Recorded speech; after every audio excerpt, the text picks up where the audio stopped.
Dis avec moi les priorités de l'œuvre. Les priorités de l'œuvre. Il y a des gens qui vous jugeront seulement parce que vous êtes une femme. Parce que souvent ce que nous regardons, ce n'est pas ce que Dieu regarde. Nous avons tendance à regarder à certains points et Dieu a tendance à regarder ce qui est dissimulé. Vous comprenez ça? Amen. Donc il y aura des gens qui vont vous juger parce que vous êtes une femme, quelle que soit la richesse que Dieu va déposer en vous. Ce n'est pas tout le monde qui voit ce qui est spirituel.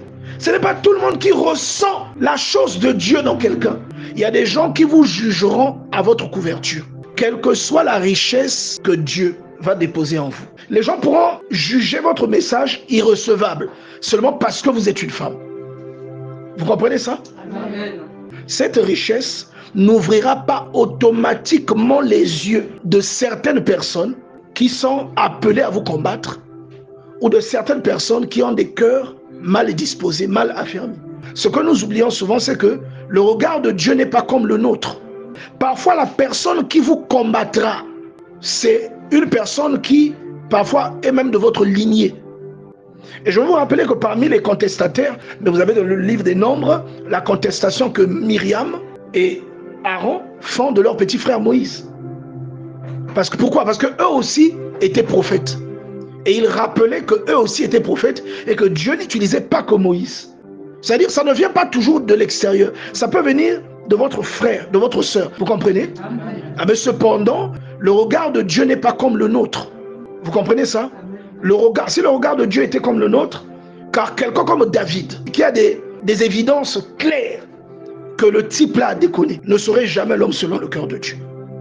Mais Dieu dit c'est l'homme selon mon cœur. Parfois, vous êtes censé apporter une certaine solution, mais les gens vous jugeront parce que vous êtes une femme.